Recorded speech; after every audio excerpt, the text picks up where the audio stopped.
los mercados de almacenamiento, pero que además hemos pasado todos ya la resaca de los PERTE. Sabemos que muchos de los que vais a asistir hoy habéis estado involucrados en presentando proyectos.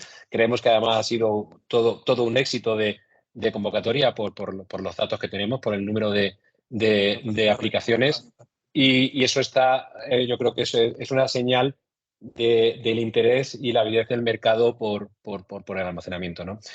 Pero efectivamente, como elemento clave para poder desarrollar este almacenamiento está entender dónde vamos a poder operar, ¿no? Dónde vamos a poder estar, en qué mercados y cómo vamos a poder monetizar nuestras instalaciones, ¿no?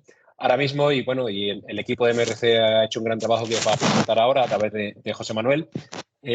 Tenemos una serie de mercados que van a estar disponibles, que están disponibles ya, pero hay también expectativas de nuevos mercados que nos permitan realmente cubrir ese missing money, ese gap que existe a día de hoy entre el coste de la solución de almacenamiento y los posibles mercados y los ingresos, ¿no?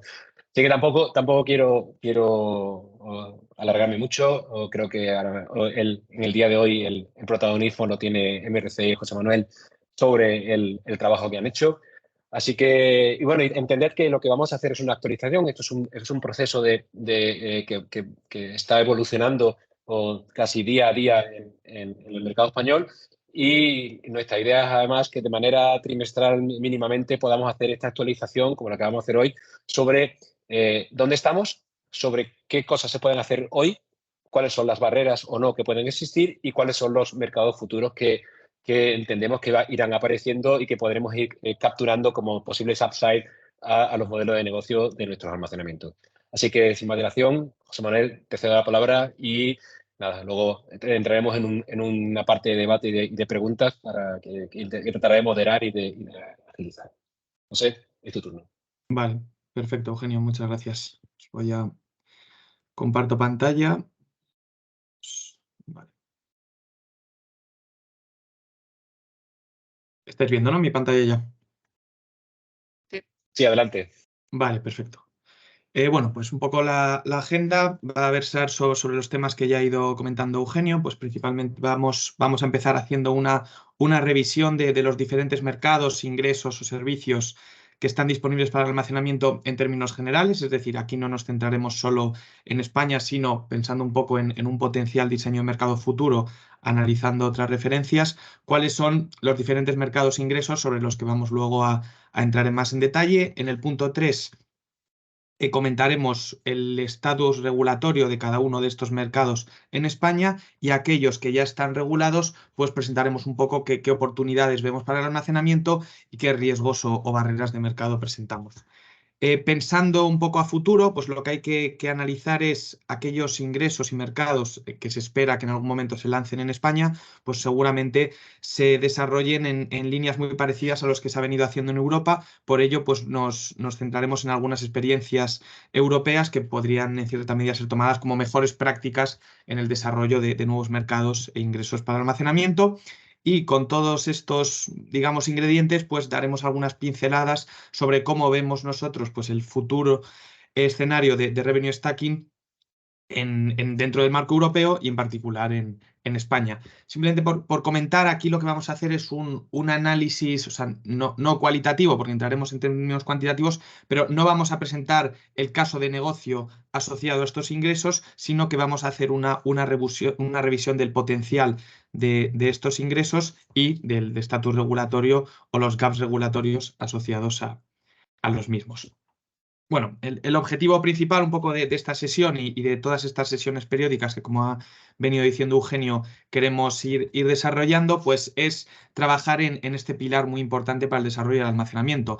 Además del marco regulatorio en temas pues, de tramitación, desarrollo, acceso, operación en mercado, que ya venimos trabajando, un pilar imprescindible para los desarrollos viables es tener un marco retributivo que permita valorizar las capacidades del almacenamiento.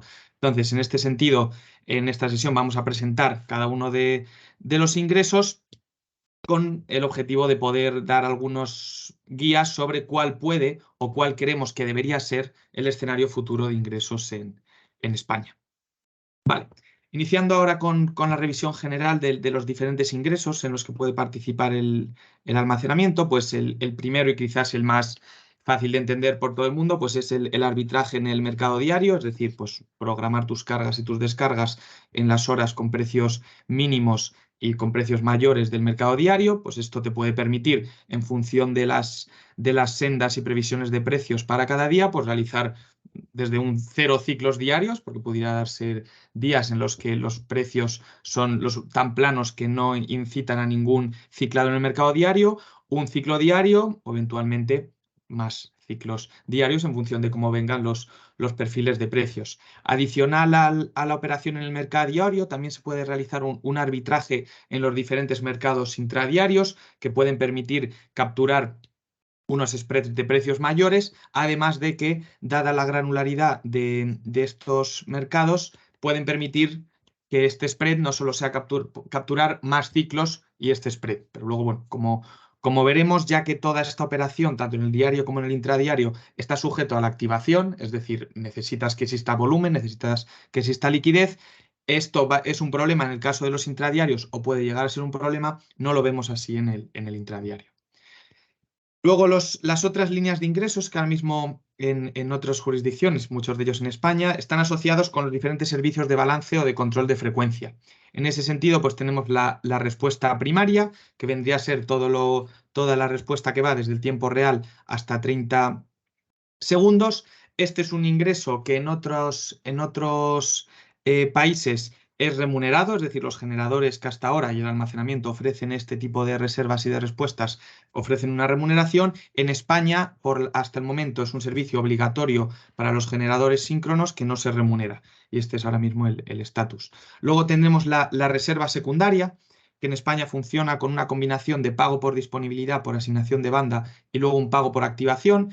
En muchos países europeos funciona también con el mismo esquema de disponibilidad más activación y en otros solo funciona con activación.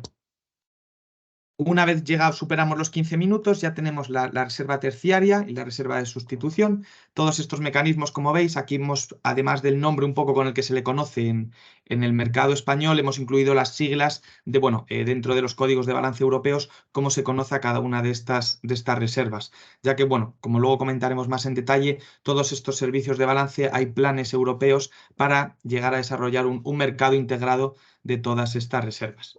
Mencionar que las reservas terciarias y reserva de sustitución pues se basan en la activación, de manera que es posible capturar unos precios de mercado mayores o menores en función de si se da energía a subir o a bajar y que en última instancia pues permiten que el spread capturado por el arbitraje sea mayor. Y luego, como una línea de ingresos adicional o alternativa a los servicios de control de frecuencia tradicionales, se está trabajando en algunos países, y algunos de ellos ya lo han lanzado, un sistema de respuesta rápida de frecuencia que vendría a complementar la respuesta primaria inercial. Es decir, aquí, bueno, depende del país, pero respuesta rápida vendría a ser todo lo que va a partir de 0,5 segundos, por ejemplo, es el tiempo de respuesta que se exige en Reino Unido para la contención dinámica. Como veremos luego a continuación, pues en otros países podríamos decir que en el rango de menos de 5 segundos. Esto sería el conjunto de ingresos que se catalogan dentro de servicios de control de frecuencia o de balance. Luego, otros ingresos que deberían formar parte del revenue stacking del almacenamiento. Uno de ellos muy importante es el pago por capacidad, establecido dentro de los mecanismos de capacidad de la regulación europea. En este sentido, lo que se está remunerando es la disponibilidad o la garantía de firmeza del almacenamiento u otros generadores para estar disponibles para vender en horas o situaciones de estrés del sistema. Estas situaciones de estrés del sistema pues, coinciden con picos de demanda o altas situaciones de demanda con poca generación renovable que eventualmente pueden ir asociados con riesgos a la seguridad de suministro. En la mayoría de países y el esquema ahora mismo europeo es que este pago por capacidad se remunere según disponibilidad. Es decir, tú tienes un pago fijo anual a cambio de unas obligaciones de disponibilidad y de oferta en el mercado durante unas horas que establece cada mecanismo. Este es, bueno, como ya muchos sabremos, es un poco la alternativa de viabilidad y el ingreso garantizado a largo plazo que en la mayoría de países que ya tienen cierto recorrido en el desarrollo comercial del almacenamiento ha permitido dar esa visibilidad o esa certidumbre de ingresos. Luego lo comentaremos más en detalle. Luego, otro nuevo ingreso que en los últimos años, diría casi meses, estaba cada vez más en el debate era una remuneración explícita de la flexibilidad. Es decir, el pago por capacidad es un pago en el que el almacenamiento compite con otros generadores, pero el almacenamiento es algo más. El almacenamiento permite una flexibilidad a la hora de cargar y descargar, combinado con los otros servicios que hemos comentado, que desde Apival veníamos tiempo ya trabajando en defender una postura que hacía sentido plantear un esquema retributivo específico o complementario a otros para el almacenamiento que remunerara esta flexibilidad que aporta. En este sentido, reforma de la la propuesta de reforma de la Comisión Europea, que salió apenas la semana pasada, incluye algunos artículos orientando este futuro esquema de apoyo a la flexibilidad. En este sentido, bueno, ya la semana que viene tenemos otra sesión para discutir más en detalle esta propuesta y la reforma, pero por dar algunas pinceladas, sería un mecanismo retributivo enfocado al almacenamiento y a la respuesta de la demanda, pensado como complementario o como alternativa al pago por capacidad y que tendría en cuenta tanto la localización de estos activos de flexibilidad como obligaciones de participación en mercado y de despacho óptimo en los mismos. Otros componentes del revenue stacking que merece la pena mencionar pues, son los servicios se llaman de no frecuencia, como puede ser el control de tensión a través de un mercado de potencia reactiva. En este sentido, los esquemas retributivos disponibles pues, combinan un pago por disponibilidad y o un pago por activación. Y otra línea de ingresos que también podría sumarse a este stacking es la oferta de la capacidad de ofrecer servicios de resolución de restricciones técnicas en los mercados locales. Es decir, que no haya la necesidad de resolver todas las congestiones a nivel centralizado, sino que las propias distribuidoras, a través de un operador del mercado, pudieran gestionar sus necesidades operativas y de resolución de restricciones técnicas directamente con los activos capacitados para resolverles. Igual, son esquemas que podrían funcionar con un pago por disponibilidad complementado con activación. Y esto es un poco el conjunto de todos los ingresos que en un escenario, digamos, ideal o más óptimo de revenue stacking deberían estar disponibles para el almacenamiento o que al menos están disponibles en otros países. Y ahora lo que vamos a ver es, vale, aquí es un poco a donde deberíamos o nos interesaría llegar, veamos cómo estamos en España. Lo primero es ver el tema regulatorio. Al final, más allá bueno, la apertura de los mercados, que en términos generales ya se ha hecho en la regulación de alto nivel, tanto para el standalone como para la hibridación, es verdad que para una participación efectiva de estos activos en el mercado, pues se necesitan algunos avances regulatorios.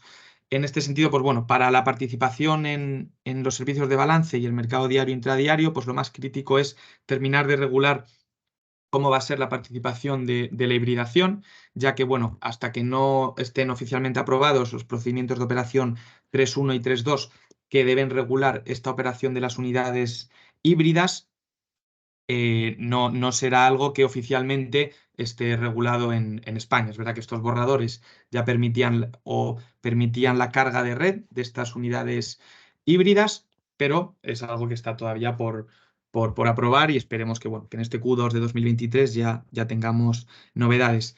En ese mismo sentido, el mercado de resolución de restricciones técnicas, también la participación del almacenamiento está supeditada a esta aprobación del PO 3.2. Aquí, bueno, pone Q1, ya a estas alturas pues debemos irnos al Q2. Y el resto de ingresos, como veis aquí un poco con las caritas, pues lo que vemos es que los avances regulatorios en este sentido pues o son tibios o no hay ninguna novedad. Pues bueno, el mecanismo de capacidad, aparte de la voluntad política que se ha expresado en la propuesta española que se envió a Bruselas o en la propia reforma que se ha propuesto desde la Comisión, es verdad que en cuanto a propuestas materiales, pues en España tenemos que irnos a mayo de 2021 para ver la propuesta de orden para la creación de este mecanismo de capacidad. Sobre la respuesta rápida y el control de frecuencia, para el control de frecuencia, No hay ningún avance más allá de las discusiones que ha habido en torno al PO 12.2, que en última instancia lo que venía a establecer es que el almacenamiento debía estar capacitado para dar esta respuesta rápida, pero no establecía un mecanismo de remuneración asociado.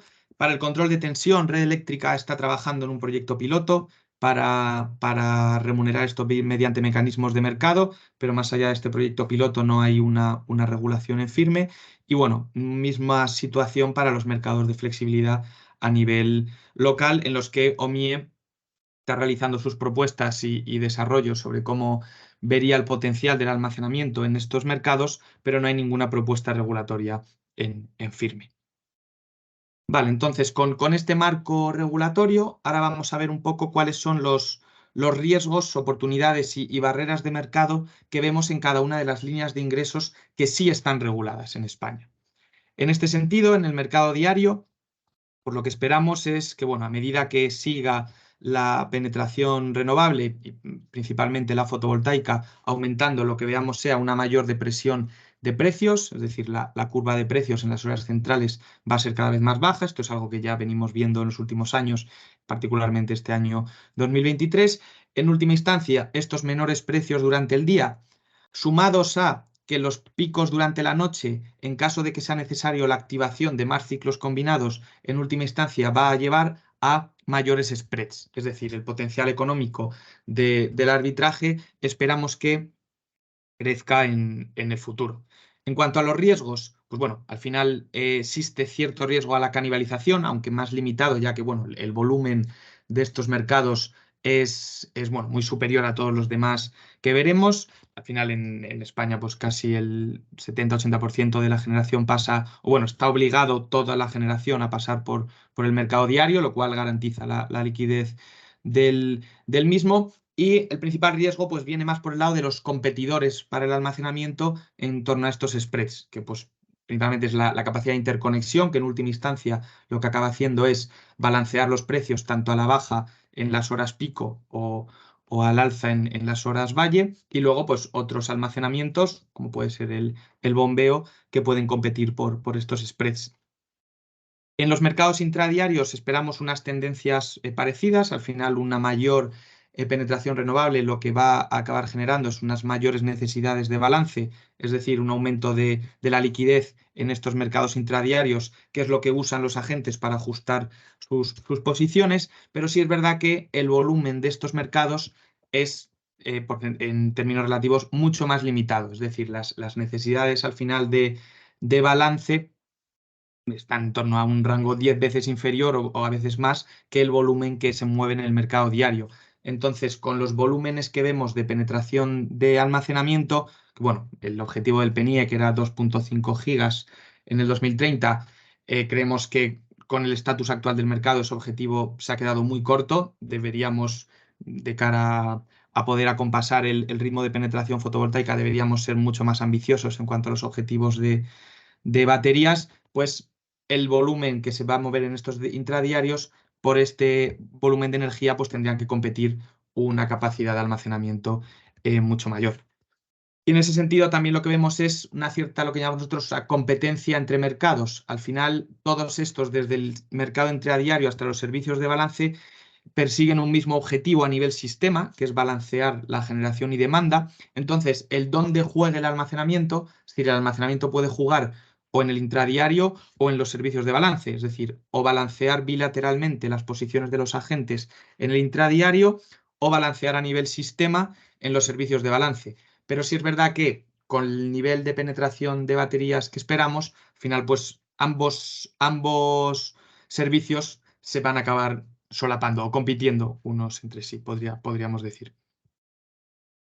Luego vamos ya a los servicios de balance que hemos comentado, pues la regulación secundaria. Ahora mismo en España esta es la principal línea de ingresos para los prestadores de servicios de balance tradicionales, que principalmente pues, son los ciclos combinados, la hidrobombeo y algo de generación renovable, hasta el momento principalmente eólica, y de todos estos ingresos, la asignación de banda secundaria, es decir, la asignación de reserva a subir y a bajar por un periodo inferior a 15 minutos, es la principal línea de ingresos de estos prestadores. Y es una línea de ingresos en la cual la batería puede entrar y debería entrar a competir una vez esté habilitada para participar en este servicio. En este sentido, uno de los, pues bueno, el potencial que tiene la batería es su flexibilidad operativa, los tiempos de respuesta de la secundaria puede cubrir sin problemas, y tiene pues una flexibilidad a subir y a bajar que le aumenta mucho su potencial para ser optimizado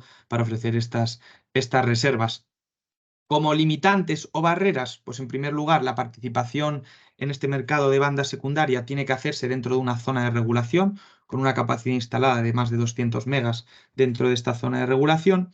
Y al mismo tiempo es cierto que el almacenamiento, su capacidad efectiva para asegurar disponibilidad, está en cierta medida supeditada a su estado de carga. Es decir, una batería no va a poder garantizar 24 horas seguidas de capacidad a subir, ya que si eventualmente se activara de manera sucesiva estas reservas, el almacenamiento no podría cubrir con estas órdenes. Si es verdad que, bueno, analizando los perfiles históricos de activación, es posible hacer un juego de optimización en el que tú, pues bueno, coloques más capacidad en banda, asumiendo cierto riesgo de activación. Y un elemento muy importante que ya hemos mencionado, que afecta a todos estos mercados, tanto la regulación secundaria como la terciaria, como la reserva de sustitución, son los objetivos europeos de integración. Es decir, la reserva de sustitución ya se ofrece de manera integrada y existe un intercambio transfronterizo de esta reserva entre la mayoría de países de la red europea, y hay planes para que tanto la reserva terciaria como la reserva secundaria se integren en estos sistemas paneuropeos. Esto ofrece al mismo tiempo oportunidades y riesgos. Oportunidades, bueno, esta integración europea pues lo que va a hacer es aumentar el volumen disponible y la liquidez general de estos mercados de reservas. Aunque sí es cierto que desde un punto de vista teórico de optimización de balance de sistemas, realizar un balance de sistemas integrado siempre va a dar lugar a menores necesidades de balance que si tú balanceas los sistemas de manera aislada, ya que en última instancia pues puede haber balances con signo opuesto entre países que en el momento que hagas la integración de las necesidades de balance se puedan compensar. Entonces, en ese sentido es por eso por lo que bueno, somos cautos en el sentido de que surgen nuevas oportunidades, pero al mismo tiempo surgen también riesgos, como es también, pues bueno, que vas a estar compitiendo con la capacidad y con los prestadores de servicios de balance de otros países. En cuanto a los servicios de balance puros de energía, como la terciaria y la reserva de sustitución, un poco tendencias similares a con la secundaria. A medida que aumente la penetración renovable, esperamos ver aumentos de precios y volúmenes, pero es verdad que este crecimiento de volúmenes no va a ser suficiente o va a ser menor que el aumento de capacidad habilitada para dar estos servicios una vez entre en juego el almacenamiento. Y por último, otro de los mercados en los que, bueno, con el asterisco de la aprobación del PO 3.2, uno de los mercados en los que ya puede participar el almacenamiento son los mercados de restricciones técnicas.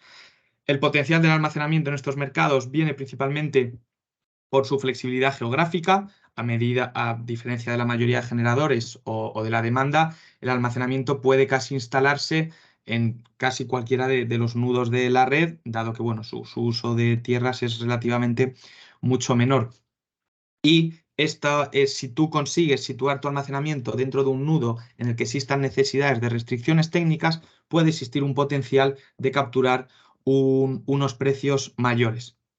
En este sentido, la principal barrera que vemos es que ahora mismo el diseño de estos mercados de resolución de restricciones técnicas no da las señales de precios adecuadas para situar el almacenamiento en nudos de generación, ya que ahora mismo las restricciones técnicas en nudos de generación, que no son otra cosa que vertidos y limitaciones a la generación, no suponen un coste para el sistema, de manera que no hay una renta a capturar por parte de el almacenamiento en estos nudos de generación, como si la hay en los nudos de consumo, en donde muchas veces hay que activar centrales, que en su mayoría son ciclos combinados, para resolver estas restricciones técnicas.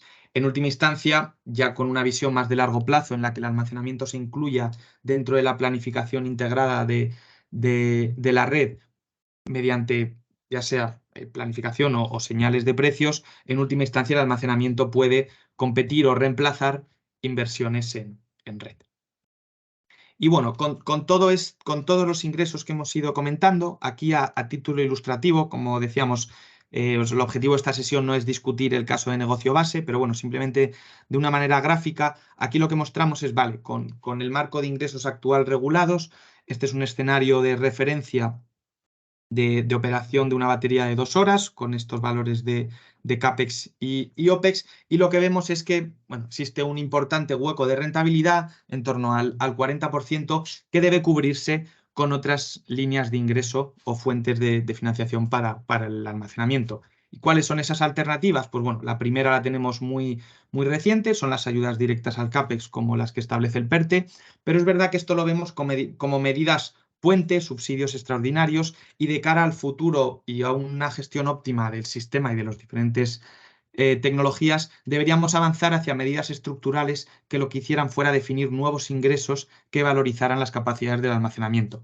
Y aquí pues tenemos otra vez los mecanismos de capacidad, respuesta rápida de frecuencia, control de tensión, mercados locales o la remuneración de flexibilidad, que creemos que es por donde se debería avanzar si queremos que este hueco de rentabilidad se cierre como otros países ya han conseguido y cómo sería lo óptimo para el sistema.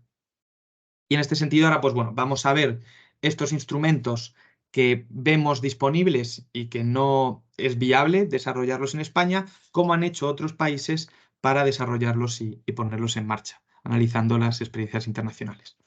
En este sentido, creemos que es importante destacar que España va muy retrasada en la puesta en marcha de estos nuevos ingresos. Aquí lo que comparamos es para el conjunto de servicios y mercados que hemos venido analizando, cuál es el estatus regulatorio o si existe ese ingreso en cada uno de los 5 principales mercados o sistemas europeos. Vemos bueno, que Reino Unido, como es en cuanto al escenario de revenue stacking, es con mucho el más pionero. Esto, bueno, pues responde también a una estrategia y un enfoque que han llevado tanto el regulador Ofgem como el gestor del sistema National Grid, de trabajar siempre en mejoras de los servicios y de los mercados de cara a anticiparse a las necesidades futuras del sistema. Es por eso por lo que, pues, como veis, tienen a su disposición para el almacenamiento una gran variedad de servicios y mercados. En España es la situación diametralmente opuesta. Tenemos la particularidad de la primaria no remunerada y al mismo tiempo somos, bueno, no diría uno de los únicos, pero un país en el que todavía no hay un mecanismo de capacidad en marcha. Entonces, bueno, vamos retrasados, hay que avanzar, y de cara a avanzar y a ser propositivos hay que mirar qué es lo que han ido haciendo otros países. Empezando por el mecanismo de capacidad, ya que bueno, es quizás sobre el que más se está apostando en los últimos tiempos. Se ha mostrado como un instrumento clave a la hora de viabilizar y conseguir la bancabilidad de los proyectos de almacenamiento en todos los países que hemos ido comentando, y creemos que, aplicado con los esquemas adecuados en España, podría tener esos mismos resultados. Dentro del mecanismo de capacidad, en resumen, esto es un pago, como hemos dicho, garantizado durante una duración de tiempo a cambio de unos objetivos de disponibilidad, pero asociado a este mecanismo hay una serie de parámetros y variables que se deben definir, pues como por ejemplo cuál va a ser la duración de estos pagos. En este sentido veremos luego cómo las referencias europeas van pues desde los 4 hasta los 15 años de Italia. También cuál va a ser el ratio de firmeza que se le va a aplicar al almacenamiento, lo que se conoce como de-rating en inglés. Esto es una variable clave, ya que, como decíamos, en el mecanismo de capacidad, lo que se te remunera es la capacidad de asegurar disponibilidad durante situaciones de estrés. Y en el caso del almacenamiento, esta disponibilidad asegurada está asociada a tus horas de almacenamiento. Un almacenamiento con más horas va a ser capaz de garantizar más horas de disponibilidad. Entonces, en ese sentido, es importante ver la metodología y cómo quedan estos ratios de firmeza aplicados al caso español, los criterios generales de elegibilidad y obligaciones de disponibilidad, y luego, en última instancia, cuál es el esquema competitivo y el resultado económico de este pago por capacidad. En todos estos países, el pago por capacidad es el resultado de unas subastas competitivas. En esa misma línea iba la propuesta española de una subasta mediante un método Pay as Bid. Claro, el resultado al final de este mecanismo de capacidad, aun teniendo en mente las referencias europeas, será el resultado del esquema de mercado, las expectativas de los agentes y las estrategias de oferta de los agentes clave del sector que participen en estas subastas. Por dar algunas pinceladas en torno a estos parámetros, aquí, por ejemplo, lo que estamos ilustrando son las situaciones de estrés que definen la regulación de los mecanismos de capacidad en Italia y en Francia. Es decir, las horas señaladas son las horas en las que cualquier activo, ya sea de generación o de almacenamiento, tiene que estar disponible o en las que se mide su disponibilidad de cara a calcular el ratio de firmeza. En ese sentido, pues un ciclo combinado tiene ratios de firmeza muy cercanos al 100%, descontando su disponibilidad por mantenimiento. Pero, claro, el almacenamiento, en función de las horas, va a tener unos ratios de firmeza mayores o menores. Vemos, por ejemplo, en el caso italiano, un hecho característico que contrasta con la situación española, como luego veremos, es que en el pago por capacidad italiano se te mide tu disponibilidad en horas centrales del día en los meses de verano. Claro, esta situación de estrés que el gestor del sistema italiano ha identificado no es una situación de estrés que nosotros vemos en el futuro en el caso español, principalmente por la elevada penetración fotovoltaica que esperamos. Claro, a menores situaciones de estrés o menos horas de situaciones de estrés en el sistema, más capacidad va a tener el almacenamiento de cubrir esas horas concretas que se identifiquen. Situación parecida a la que vemos en Francia. En Francia, el pago por capacidad viene asociado a una disponibilidad en estas horas de los meses principalmente de invierno, que es cuando Francia alcanza sus picos de consumo. Lo mismo, vemos como en España, pues la hora 13, la hora 14, por ser una hora de elevada producción solar, el sistema no va a requerir esta firmeza, por lo que en última instancia las situaciones de estrés españoles deberían ser menores.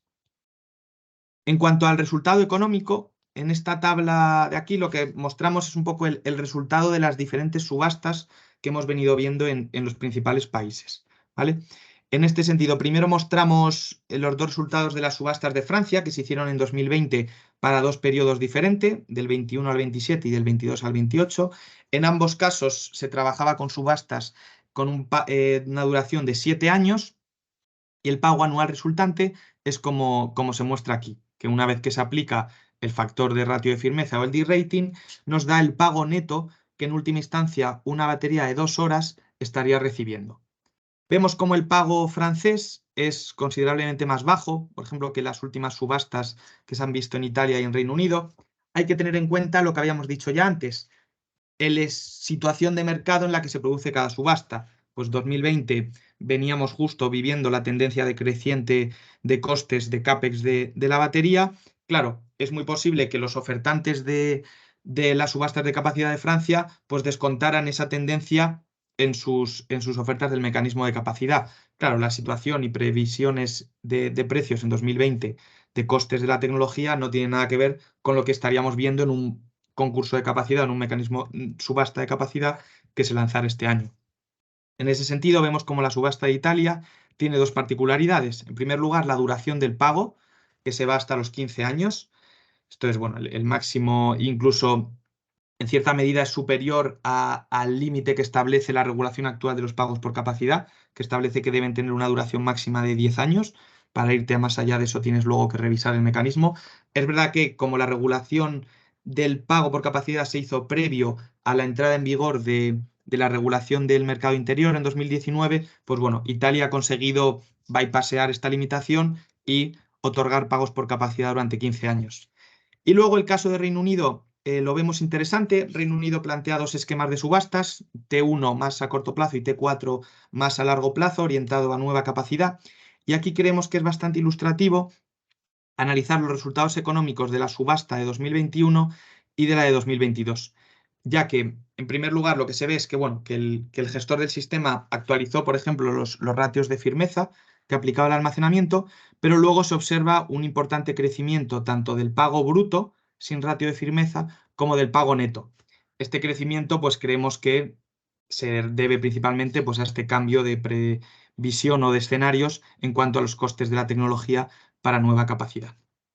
Y por poner estos pagos un poco en términos relativos de cómo acabarían impactando al modelo de negocio, aquí lo que hemos calculado es cuál sería el valor presente de este pago por capacidad comparado con el valor presente del CAPEX y el OPEX que habíamos definido antes como referencia. Vemos que, por ejemplo, con el esquema de pagos de capacidad de Francia, seguiríamos lejos de cubrir este hueco de rentabilidad, pero, por ejemplo, con el pago de capacidad italiano ya estaríamos en unos umbrales muy cercanos al hueco de rentabilidad que habíamos identificado. Una vez más, estos son referencias en los que bueno, nos ofrecen resultados interesantes, pero a la hora de definir o de estimar cuál sería el resultado de una subasta de capacidad en España, pues hay que tener en cuenta cuáles serían luego las características o el potencial económico del caso de negocio general, porque va a ser el que va a definir las ofertas. Otro de los ingresos que hemos mencionado como atractivo y que se viene desarrollando en otros países europeos es la respuesta rápida de frecuencia. Este es un ingreso este es un servicio, perdón, que dado sus requerimientos es idóneo para ser prestado por parte de las baterías, ya que bueno, el tiempo de respuesta de una batería, tanto a órdenes a subir o a bajar, pues es muy cercano al tiempo real y cubre con cualquiera de los requerimientos que se vienen estableciendo en estos mecanismos. En este sentido, nos parece interesante el enfoque que le dio Terna, el operador del sistema italiano, ya que anticipándose a un descenso de la generación síncrona que veían sus simulaciones y que bueno, es un poco un escenario que se va a dar en casi todos los países europeos y más en España, es decir, a medida que aumente la penetración renovable, va a haber más y más horas en las que la generación síncrona capaz de dar respuesta primaria sea menor. Y por debajo de un umbral hay dos alternativas. O se producen vertidos, cortamos producción renovable y forzamos ciclos combinados, o bueno, hidro para que esté conectada, o tenemos otros mecanismos que sean capaces de complementar esta respuesta inercial cada vez más baja, como es la respuesta rápida de frecuencia. Y este fue el enfoque que planteó Terna para justificar que iba a lanzar unas subastas en las que se iba durante 5 años a dar un pago por disponibilidad a aquellos activos que fueran capaces de garantizar una respuesta en un tiempo de activación de un segundo. Y en ese sentido, pues lo que se adjudicaron fueron 250 megas de este servicio en su totalidad a baterías distribuidas a lo largo de la región y con unos precios que, como vemos aquí, pues oscilaron entre los 23.000 y 27.000 euros según la región. Este es el enfoque de garantizarse la disponibilidad de estos activos que pueden dar respuesta rápida mediante unas subastas a largo plazo a cambio de un pago garantizado. Otro enfoque diferente es el que plantea National Grid, el gestor del sistema de Reino Unido. Aquí, la respuesta rápida de frecuencia, lo que en Reino Unido se conoce como contención dinámica, es una reserva que tiene que activarse en un plazo de medio segundo.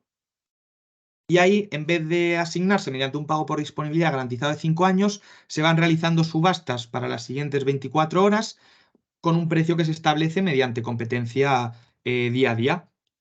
Es un esquema de asignación muy parecido a cómo se asigna aquí en España la banda de regulación secundaria.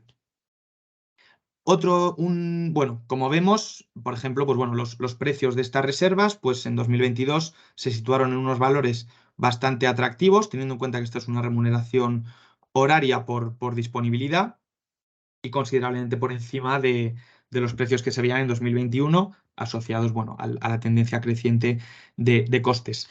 El caso de Reino Unido, como hemos dicho, nos parece paradigmático, muy atractivo, sobre todo por el enfoque que aplica National Grid de siempre ser proactivo a la hora de revisar sus servicios. Como veníamos diciendo, este servicio de respuesta rápida, que ahora tiene un tiempo de activación de 0,5 segundos, está complementando o sustituye a la antigua respuesta rápida que tenía un tiempo de activación de 2 segundos. Esto que permite, en un primer lugar, dotar de mayor robustez al firmeza y estabilidad al sistema, al mismo tiempo que se fomenta el uso de las nuevas tecnologías que permiten cumplir con estos requerimientos. Sin duda es un enfoque, el de National Grid, que bueno, nos resulta bastante atractivo, siempre de anticiparse a las necesidades futuras y al mismo tiempo incentivar el uso de nuevas tecnologías. Y bueno, con todo esto, habiendo visto qué es lo que tenemos en España, qué es lo que tienen en otros países, veamos ahora qué es lo que creemos o lo que deberíamos lanzar en España. Bueno, el mecanismo de capacidad, una vez más, creemos que es necesario. No, bueno, no creemos. Ahora justificaremos aquí, como veis, por qué creemos que es necesario. La única duda es, bueno, sí, pero ¿cuándo? En ese sentido, pues bueno, desde un punto de vista europeo, tanto ya la regulación del mercado interior de 2019 ya establecía que los mecanismos de capacidad eran un instrumento que se debía usar para la seguridad de suministro, pero es que ahora la última propuesta de reforma de mercado le añade un punto más. Ya, aparte de garantizar el suministro, explícitamente menciona estos mecanismos como un instrumento para lograr los objetivos de gestión de demanda e inversiones de almacenamiento. Esto, bueno, esto es una novedad, en cierto sentido es un cambio de paradigma que ya discutiremos en la última instancia y que lo que esperamos es que permita agilizar siempre la aprobación de estos mecanismos. Desde el punto de vista español, bueno, la voluntad política siempre había estado clara, pues bueno, desde la Estrategia Nacional de Almacenamiento hasta el propio Proyecto de Orden de 2021, incluso la propuesta de reforma de mercado que se mandó a Bruselas desde España ya incluía el mecanismo de capacidad como un pilar fundamental del mercado. Y luego recientemente, desde un punto de vista más técnico, digamos, el último informe de seguridad de suministro de ENTISOI de finales de 2022 ya identificaba un riesgo para la seguridad de suministro con 6,7 horas de energía no suministrada en España si no se ponía en marcha un pago por capacidad. Esto también es, bueno, otro elemento más que apoya o justifica la defensa de un pago por capacidad en España. ¿Cómo debería ser ese pago por capacidad? Pues bueno, eso ya son los parámetros en los que habrá que trabajar con Red Eléctrica, con el MITECO en definirlos, pero sí es verdad que haciendo el análisis que mostrábamos antes para Italia y Francia, se pueden extraer ciertas conclusiones. Una de ellas es que en el caso español, las situaciones de estrés, estos son bueno, unas simulaciones con las que trabajamos internamente en Horizonte 2030, que comparamos eso, la disponibilidad de potencia firme con la demanda y luego el mix general de generación, vemos cómo las situaciones de estrés están bastante concentradas en horas específicas del día. Esto debería ser beneficioso para el almacenamiento en el sentido de que los ratios de firmeza o de rating factors aplicables al almacenamiento seguramente o esperamos o creemos que se puede justificar que deberían ser superiores a los que han venido aplicando otros sistemas. Algunos de los elementos que habrá que aclarar es cómo se va a asignar esta capacidad entre, bueno, plantas existentes, principalmente ciclos combinados, y la generación nueva de almacenamiento y demanda. El plazo de estos pagos, pues la propuesta inicial era de 5 años, pero bueno, deberíamos defender o tratar de justificar que es necesario alargar este plazo. Por ejemplo, la propuesta del posicionamiento español hacia la reforma era que tanto los pagos por energía como de capacidad para cada tecnología que estuvieran muy asociados a la vida útil. En ese sentido, pues creemos que hay un caso para defender que el almacenamiento debería aspirar incluso a los 15 años del mecanismo italiano. Y en cuanto a los otros ingresos, pues ya hemos dicho, como bueno, OMI está trabajando en los mercados de flexibilidad local con las distribuidoras, con Epival y otros agentes del sector. El tema del control de tensión, pues bueno, hay que ver en qué queda el proyecto piloto de Red Eléctrica. Sobre la respuesta rápida de frecuencia, hay menos avances. Un tema a mencionar aquí que tenemos señalados es que asociado a todos estos ingresos, el propio PERTE, ya bueno, muchos de vosotros lo habréis analizado en detalle, pues establecía una serie de parámetros técnicos que llamaba características habilitadoras para la integración de renovables y se daba una puntuación adicional según si eras capaz o no de garantizar estas prestaciones.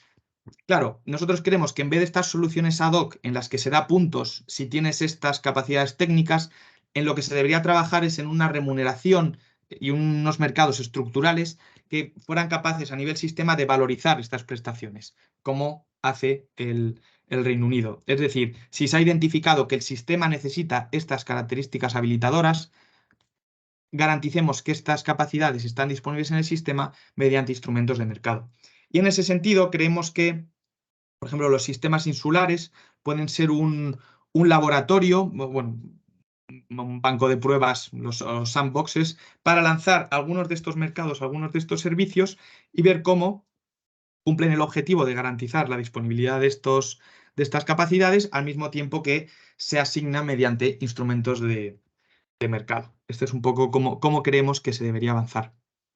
Esto, bueno, por dar, ya lo hemos comentado, el tema de la remuneración de la flexibilidad. Esto creemos que, bueno, que la propuesta de reforma de la Comisión Europea abre un espacio de debate muy interesante hacia cómo se van a implementar estos mecanismos. Ya los hemos comentado, pero bueno, en última instancia vendrían a ser una remuneración específica para el almacenamiento y la respuesta de la demanda en base a criterios de ubicación, con unas obligaciones de participación en mercado que deben lograr una operación efectiva de estos activos de almacenamiento. Esto, bueno, lo discutiremos más en detalle la semana que viene, pero en cualquier caso es una reforma que abre nuevas vías de ingreso.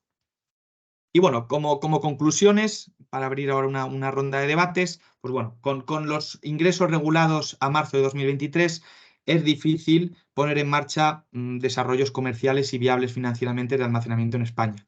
Es decir, es importante destacar que un marco regulatorio estable y habilitante, que todavía se está trabajando en ello, es una condición necesaria para lanzar este sector, pero no es suficiente. No es suficiente en gran medida porque España está todavía muy retrasada con respecto a otros países a la hora de diversificar o desarrollar el escenario de ingresos y de revenue stacking.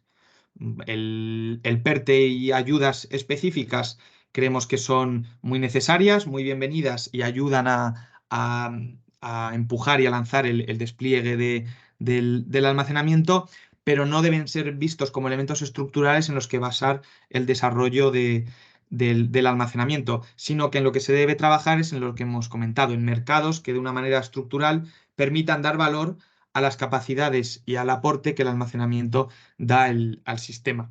Y en este sentido, en cuanto a cómo enfocar las diferentes líneas de ingresos, pues aquí todo lo que hemos comentado de futuras líneas de ingresos los hemos clasificado en dos tipologías de ingresos, que bueno, muchas son complementarias, pero aquellas que están más asociadas con una planificación a nivel sistema energético del conjunto nacional, como vendrían a ser el mecanismo de capacidad asociado a garantizar la seguridad de suministro o la remuneración de la flexibilidad asociada a garantizar una penetración de renovables adecuada, que creemos que entran dentro de un ámbito competencial pues más a nivel ministerio o incluso Comisión Europea.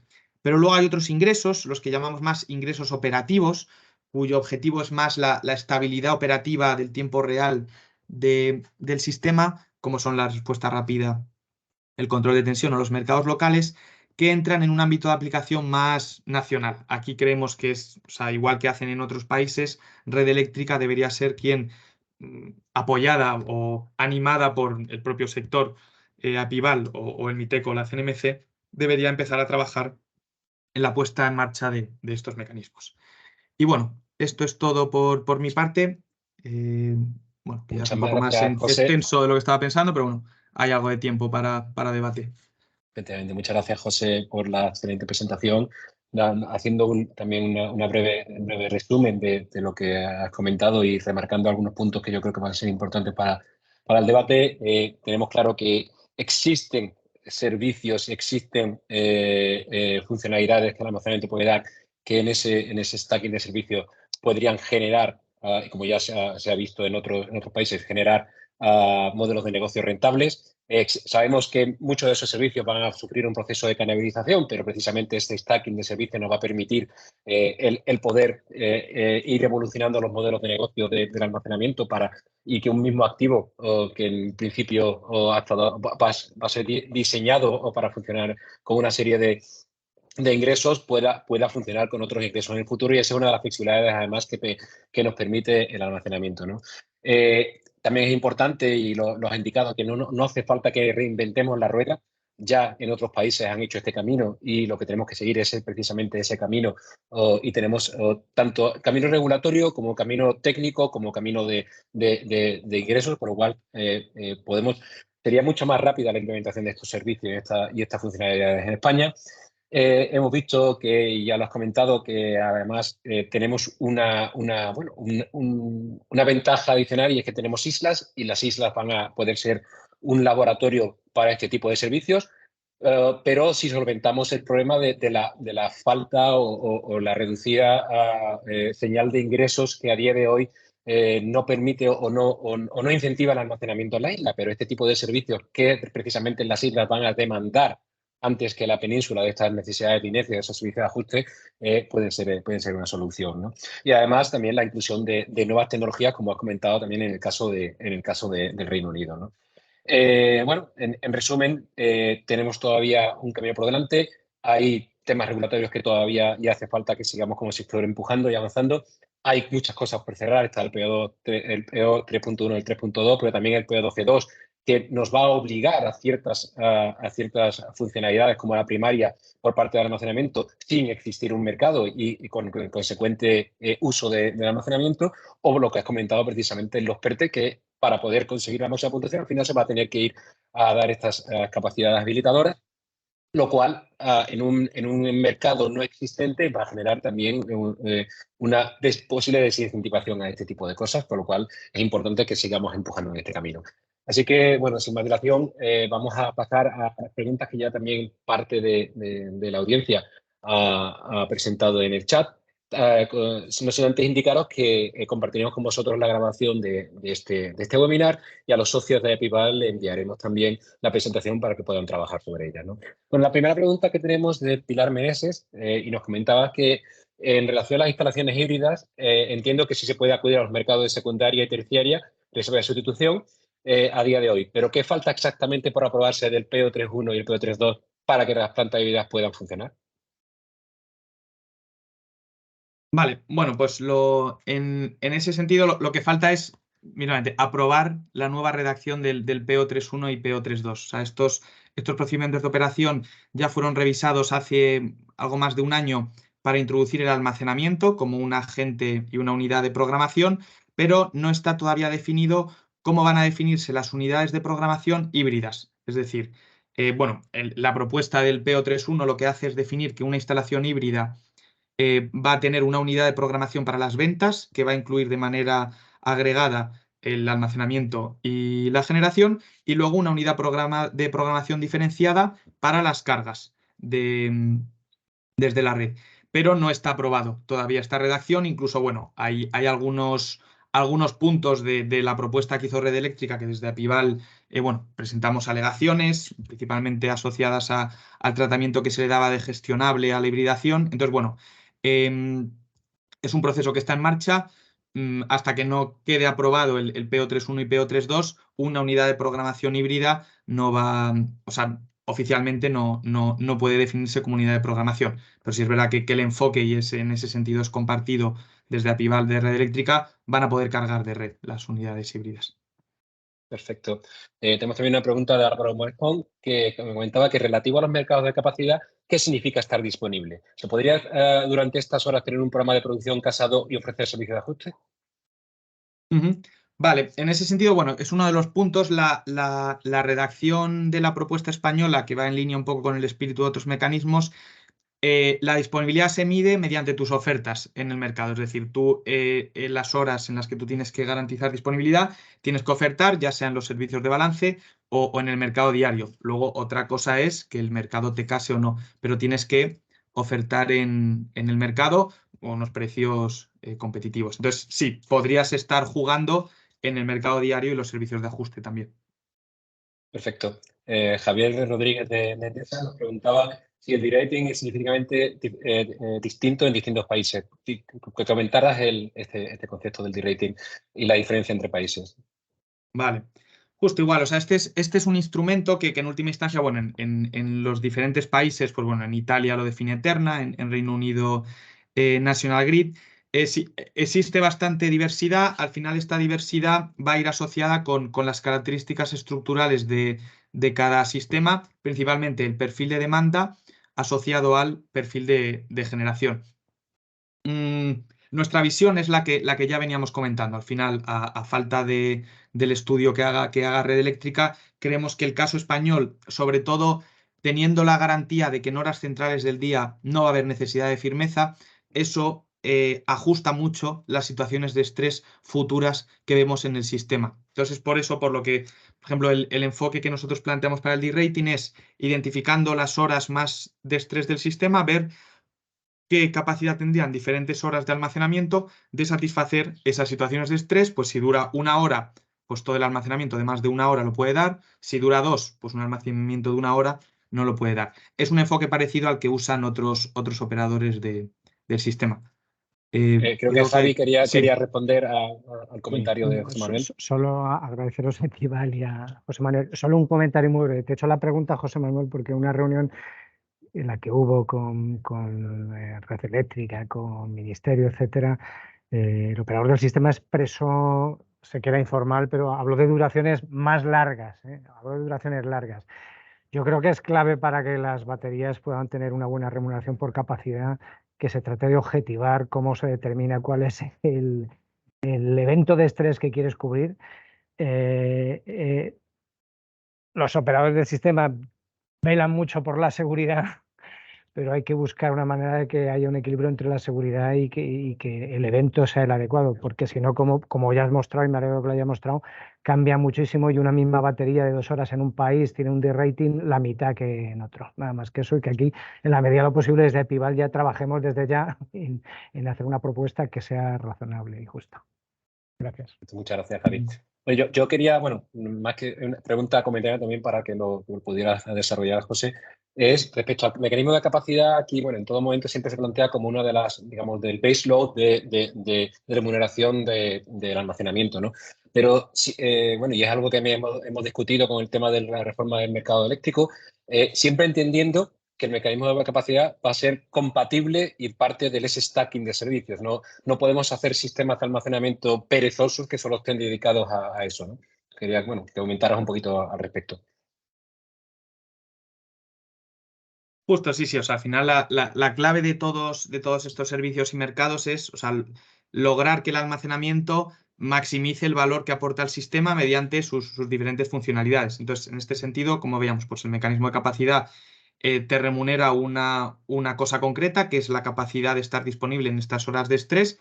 A cambio, tú recibes un pago anual, pero además de eso, tú vas a estar realizando la optimización de tu activo en los diferentes mercados, diario, intradiario, servicios de balance, de manera complementaria a todos los otros mercados. Al final, esa es la lógica general del revenue stacking, es que existan los ingresos disponibles para que el operador de baterías pueda, desde un punto de vista de maximización de beneficio, operar su batería, ya que al final lo que maximiza el beneficio del promotor es lo que maximiza el valor que el almacenamiento está aportando al sistema.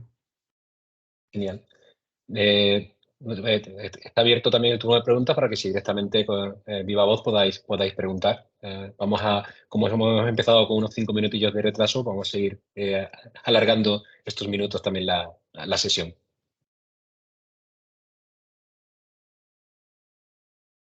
Y si no, yo puedo pasarme toda la tarde también aquí preguntándole a José. ¿Sabéis cuándo Red Eléctrica va a lanzar el famoso grid-forming? Bueno, a esta pregunta os puedo responder yo. Del grupo de trabajo de especificaciones de detalles que se abrió junto con CNMC y Red Eléctrica, salió que como una de las conclusiones que se va a abrir un grupo de trabajo paralelo para durante el 2023 precisamente analizar cuáles son los requerimientos técnicos que se le deben pedir a los sistemas grid-forming para poder, digamos, ser plenamente integrados en la red y abrir la opción de que, bueno, ciertos requerimientos desde el punto de vista sobre todo de la potencia de cortocircuito en nudos no sean aplicables a los sistemas grid-forming, con lo cual, digamos, podría aparecer potencia disponible en aquellos nudos que tengan restricciones por el criterio de cortocircuito. Sabemos que va a hacer durante el año 2023 este grupo de trabajo, con objetivo de que posiblemente durante el 2024 se pueda generar desarrollada esta regulación y poder, digamos, disponer y ya implementar los sistemas grid-forming, ya sea de forma como standalone, ya sea de forma combinada con plantas híbridas, permitiendo una mayor penetración de renovables en estos nodos.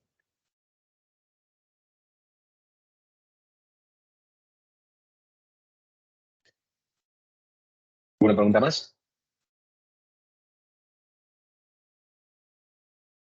Si no, bueno, pues yo, como para terminar perfectamente on time, como decíamos, esto es un proceso de actualización que vamos a ir realizando de manera periódica. Sabemos que todo el tema regulatorio, todo el tema relativo a posibles nuevos modelos de negocio, o incluso los propios programas de incentivación que hemos comentado, que, bueno, que deben ser la palanca para la integración del almacenamiento en la red, pero no la base del almacenamiento en la red, pero van a seguir apareciendo nuevos programas de incentivación, y los incorporaremos en esta actualización y para poder daros una visión lo más actualizada posible en esos periodos de cómo vamos avanzando. Por nuestra parte, como sabéis, desde APIVAL vamos a seguir en todos los foros y en todos los grupos de discusión que tenemos a nivel de Ministerio, CNMC, Red Eléctrica, etcétera, seguir apoyando y empujando lo que consideramos que son las líneas principales para que el almacenamiento sea una realidad. Y no porque en esencia nos gusta el almacenamiento, sino porque entendemos que va a ser un activo clave en este proceso de transición energética y un activo clave para optimizar la operación de la red. Y como sé que Luis no puede aguantarse de estar de oyente sin terminar la sesión, agradecer la palabra a nuestro presidente para que cierre el evento. Hola, ¿qué tal? No pienso cerrar nada. Tengo una duda.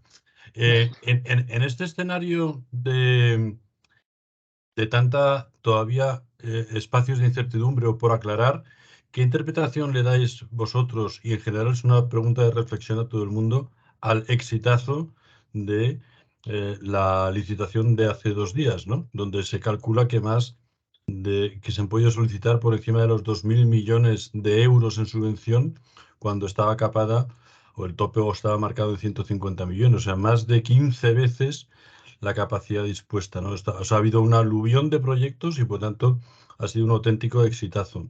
A pesar de que los activos van a tener todavía muchos interrogantes en sus planes de negocio, ¿no? Cuando estén implantados. ¿Qué explicación le dais vosotros?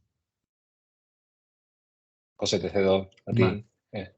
Bueno, pues yo creo que es una suma, o sea, de todo lo dicho. Yo creo que al final, o sea, los diferentes promotores, o sea, viendo las necesidades de almacenamiento que se estiman, o sea, yo creo que de una manera o de otra todos estamos descontando que algunos de los ingresos que hemos venido mencionando van a acabar siendo una realidad antes o después en España. Entonces, de una manera o de otra, pues ya los promotores están dentro de sus planes de negocio, pues bueno, con los interrogantes o las hipótesis de base, están ya descontando que el escenario de revenue stacking futuro en el plazo 2025-2026, que es cuando deben entrar en operación estos activos, pues que algunas de estas líneas de ingreso que son fundamentales para lograr la viabilidad, complementado con la propia ayuda del PERTE, que ya van a estar sobre la marcha. O sea, en ese sentido creemos que el sector está alineado en que esta necesidad del sistema antes o después se traducirá en ingresos para el promotor. Menos esa es nuestra visión. Pero bueno. Solo por complementar a José, un momento, sí, Luis, un momento por complementar a José, que coincido 100% con lo que ha dicho Chema hablando. Básicamente, lo que se ha visto es que el apetito por la penetración de renovables, todas las vías que se aprobaron en enero de este año, se espera un aluvión muy significativo de renovables y de estas tecnologías. Ya se están viendo eventos de un exceso de renovables en fines de semana, está empezando a haber curtailments y creo que esos son señales que el sistema no puede permitir que se mantengan y que sí o sí se tiene que crear un marco para que haya tecnologías que permitan la integración eficiente de estas tecnologías y que no efectivamente estemos desperdiciando energía limpia y barata. Creo que se tiene que crear el marco para que se integre y el almacenamiento efectivamente por sus características va a ser uno de los pilares fundamentales. Gracias, Chema. Es que va por ahí un poco mi pregunta. Lo que me da miedo es que se perciba que, oiga, sin hacer nada tenemos 15 veces la potencia esperada o la potencia planificada. ¿Para qué vamos a movernos, ¿no? Y yo creo que el mensaje no es correcto, ese no es el mensaje correcto. Es decir, aquí ha habido una estrategia de defensa de cómo proteger los activos fotovoltaicos, sobre todo ante el curtailment que se avecina y las bajadas de precios. Y la mejor forma de defenderme es con almacenamiento, y si encima consigo una subvención, mejor que mejor. Pero esto no es y no debe entenderse bajo ningún concepto como que esto ya está, ya está lanzado y por lo tanto, si la relación es 10-1, oye, ¿para qué voy a hacer nada? Precisamente la gente está esperando que haya, como tú muy bien has dicho, y como ha dicho José Manuel, mucho antes que después, un entorno creíble, visible y predecible de ingresos que permita darle un poco orden a esto. Pero ahora ha sido una estrategia de defensa clarísimamente y no se debería interpretar que, oye, que esto ya está, ya lo tenemos hecho, ¿para qué vamos a hacer cosas, no? Un punto en eso que yo creo que coincido contigo, pero también es verdad que los modelos de negocio que se han planteado, ahí cada player habla planteado su modelo de negocio, pero efectivamente en el modelo de negocio creo que hay bastantes players que también están teniendo en consideración que va a haber efectivamente alguno de estos ingresos adicionales, con lo cual, además de la señal de que es necesario, en los modelos de negocio el IDAE va a poder efectivamente las autoridades identificar que efectivamente hay players que están contando con algo más. Efectivamente, el mercado ha hecho su apuesta por esos futuros ingresos y servicios, pero simplemente en consonancia ahí alineado con lo que está ocurriendo en el resto de Europa. Y bueno, pues ahora la administración tiene que ver esa apuesta, ¿no? ¿Vale? Creo que teníamos un comentario también por parte de Mercedes y luego también de Álvaro Morejón. Así que Mercedes, por favor. Gracias, Eugenio. Nada, yo muy de acuerdo con lo que estaba diciendo Chema y quizás el que haya habido tanta sobresuscripción, digamos, en esta convocatoria refuerza el mensaje de que hay que apoyarlo de otra manera y que hay que avanzar en mercado de capacidad, en flexibilidad, porque el sistema lo necesita. Hay apetito y es que si no, no vamos a integrar todas las renovables que queremos, pero hace falta, pues eso, crear algo adicional, ¿no? O sea, que quizá para mí refuerza ese mensaje de tienes que avanzar en desarrollar mercado de capacidad, de flexibilidad, ¿no? En ese sentido. Sí, correcto. Vamos a ver. Álvaro, ¿tenías también un comentario por tu parte? Hemos perdido a Álvaro en el camino. Estaba en mute. ¿Me oís? Ahora. Sí, ahora. Sí, no, yo simplemente quería comentar que otro enfoque que yo creo que hay que tener en cuenta es que el propio diseño de la convocatoria, desde mi punto de vista, pues también ha favorecido mucho que haya cierto grado o haya podido haber cierto grado de especulación a la hora de presentar proyectos, ¿no? Porque al final yo tengo la sensación de que hay muchos promotores que han presentado un proyecto con la perspectiva de que si son capaces de articular un modelo de negocio viable, pues siempre lo van a hacer mejor con una subvención preconcebida y que si más adelante al final el modelo de negocio no sale, pues como no hay ningún compromiso en firme para poder construir el activo, pues tampoco tienen nada que perder, ¿no? De hecho, a mí reconozco que me da cierto miedo que haya, espero que no pase, pero que haya algunos proyectos que puedan ser ganadores de la subvención que al final no se lleguen a construir por este motivo.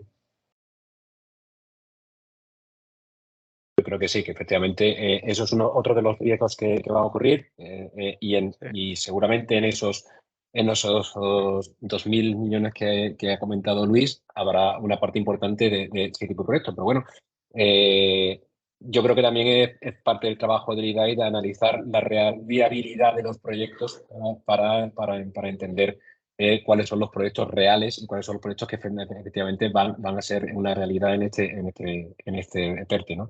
Pero bueno, vamos también a tomar la parte positiva. Yo creo que también es importante que hemos pasado en el almacenamiento de un momento de explicar el por qué almacenamiento. Yo creo que también los propios desarrolladores de proyectos, los propios promotores han entendido la necesidad del almacenamiento, ya sea por los futuros ingresos, ya sea por los modelos de negocio, ya sea también, como decía Luis, como elemento de protección de los parques renovables.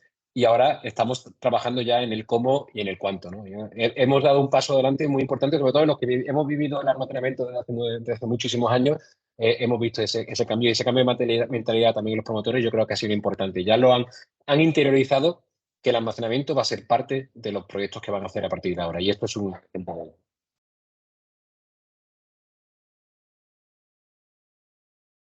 Luis, no sé si tenías algo más, si me parece tu mano levantada, algo más que comentar.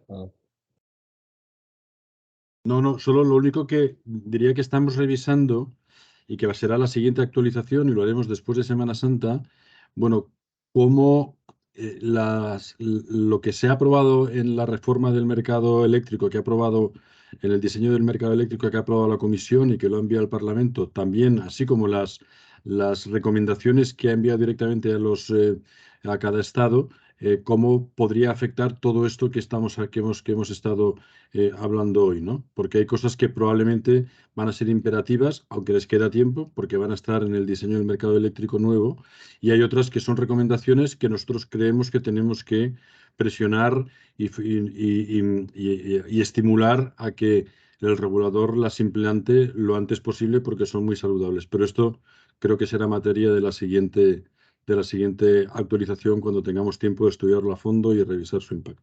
Por mi parte, gracias. Nada, simplemente agradecer a José Manuel y a MRC el excelente trabajo, a los socios de Apival por la asistencia. Hemos tenido una asistencia por encima de las 100 personas durante esta tarde de hoy, lo cual implica y demuestra el interés por generar estos modelos de negocio rentables sobre almacenamiento. Y nada, agradeceros el tiempo que habéis pasado con nosotros y os esperamos en la próxima. Muchísimas gracias por todo.